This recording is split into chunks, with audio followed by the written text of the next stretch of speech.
Hai semua, pastinya semua orang sudah mengetahui tentang PT Freeport Indonesia yang berada di Irian Jaya dan terkenal akan tambang tembaga dan emasnya.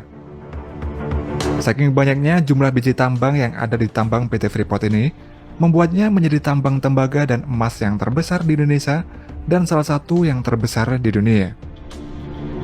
Di balik itu semua, ternyata sejarah pembangunan tambang PT FI ini sangatlah sulit dan membutuhkan waktu bertahun-tahun untuk merencanakan dan membangunnya. Nah, berikut ini adalah sejarah dan fakta mega proyek tambang yang terbesar di dunia. PT Freeport Indonesia ini merupakan bagian dari holding badan usaha milik negara dan sahamnya ini dimiliki oleh Inalum serta Freeport-McMoRan yang berasal dari Amerika. Meski berada di Indonesia, namun mayoritas kepemilikan tambang emas ini berada di tangan perusahaan tambang asal Amerika tersebut dan membutuhkan waktu 51 tahun untuk mengembalikan PT Freeport ini kembali ke Indonesia.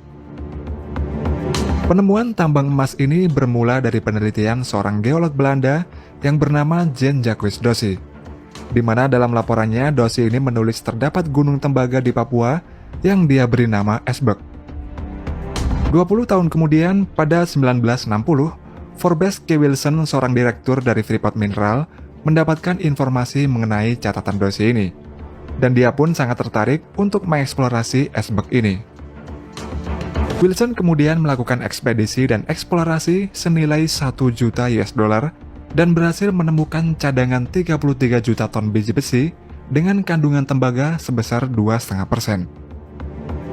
Lalu pada 5 April tahun 1967, setelah mendapatkan izin dari pemerintah Indonesia, Freeport akhirnya membuka pertambangan yang bernama PT Freeport Indonesia di Irian Jaya. Untuk membangun pertambangan di lokasi Gunung Esbek ini, Freeport menyewa firma terkenal bernama Bechtel yang berasal dari California, Amerika Serikat. Pembangunan pertambangan tersebut ternyata memiliki medan yang sangat sulit dan ekstrim, karena mereka ini harus membangun jalan sepanjang 120 km dan jalurnya ini melewati hutan serta sungai dan pegunungan setinggi lebih dari 4.000 meter. Selain itu, untuk mempermudah pembangunan tambang di Esbek ini, sekitar 11 km dari Gunung Esbek ini, Freeport membangun kereta gantung di atas kaki tebing setinggi 609 meter, dan membuatnya ini menjadikan sebagai kereta gantung yang tercuram di dunia. Kereta gantung ini juga merupakan kereta gantung yang terpanjang di dunia pada waktu itu, dengan panjang rutenya mencapai 2.743 meter. Kereta gantung ini digunakan untuk membawa berbagai macam material serta alat berat untuk membangun tambang di Gunung Esbek. Dan setelah 5 tahun, tambang di Esbek ini pun selesai dibangun, dan pembangunannya ini membutuhkan biaya sekitar 1 miliar US dollar atau setara dengan 14,5 triliun rupiah dengan kurs sekarang. Setelah berhasil menambang biji tambang di Gunung Esbek ini, Freeport kemudian menghadapi masalah dalam pengiriman biji tambang tersebut ke pabrik untuk diproses lagi. Hal ini dikarenakan pengiriman menggunakan truk dan kereta gantung ini tidak akan cukup untuk memuat semua hasil biji tambang tersebut, serta membutuhkan waktu lama sehingga nantinya akan membuat kerugian pada Freeport. Akhirnya para insinyur ini pun memiliki cara, yaitu dengan menjatuhkan langsung biji tambang tersebut ke bawah menggunakan suatu alat yang berukuran besar. Dan ketika biji tambang tersebut jatuh ke bawah, maka biji tersebut akan terpecah dan menjadi bagian-bagian kecil sehingga memudahkan untuk memindahkan biji tambang tersebut. Biji tambang tersebut kemudian dibawa melalui conveyor belt langsung menuju ke pabrik pengolahan, di mana dalam pabrik tersebut terdapat mesin ore crusher terbesar di dunia dengan diameternya mencapai 12 meter.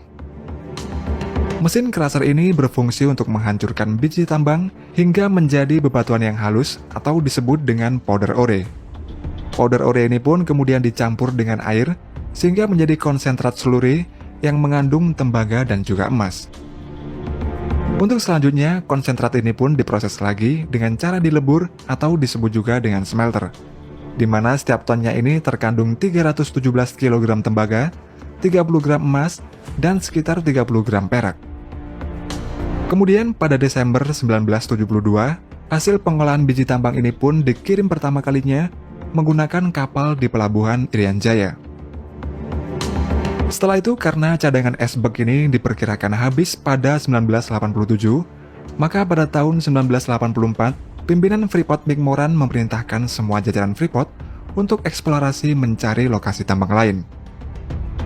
Akhirnya pada tahun 1987, mereka berhasil menemukan Gunung Grasberg yang berjarak 3,2 km dari Gunung Esbek dan mengandung emas dengan kadar yang sangat tinggi.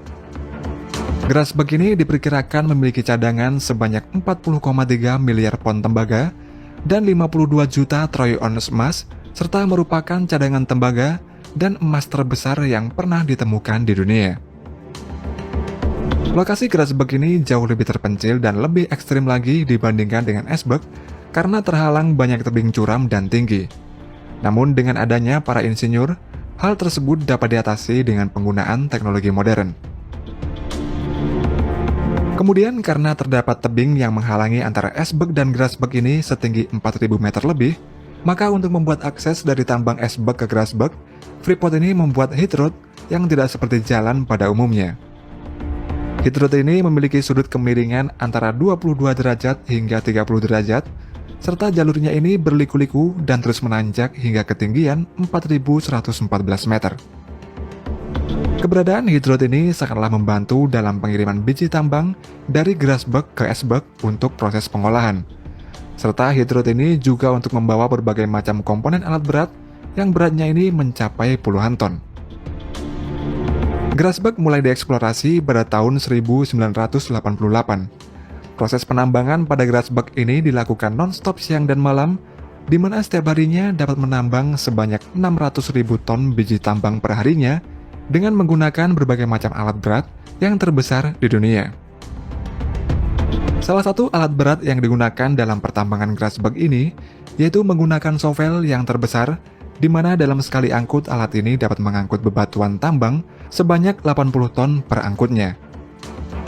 Dan juga untuk dump trucknya, mereka juga memiliki yang terbesar dengan kapasitas tampung sebanyak 320 ton dan beratnya mencapai 500 ton dalam kondisi penuh. Namun di balik itu semua, sejak 1967 sampai 2018 atau sepanjang 51 tahun lamanya, perjalanan bisnis Freeport ini penuh dengan polemik dan berbagai isu. Mengingat selama puluhan tahun tambang penuh potensi mineral ini dinilai lebih banyak memberi manfaat ke Amerika daripada ke Indonesia. Lalu sampai akhirnya Presiden SBY menerbitkan Undang-Undang Minerba Nomor 4 Tahun 2009 yang menekankan wajibnya divestasi dan perubahan rezim perusahaan tambang dari kontrak menjadi izin usaha pertambangan khusus. Namun sayang sampai akhir periode, upaya renegosiasi dan divestasi ini tidak kunjung selesai. Upaya divestasi ini kembali digalakkan oleh Presiden Jokowi. Selama 3,5 tahun, tim yang dibentuk oleh Presiden Jokowi ini aktif negosiasi ke PT Freeport McMoran untuk mengakuisisi 51% saham PT Freeport Indonesia. Dan pada 27 September 2018, pemerintah menandatangani 3 perjanjian sekaligus yang menandakan transaksi akuisisi ini tuntas dan saham 51% PT Freeport Indonesia ini jatuh ke pemerintah Indonesia.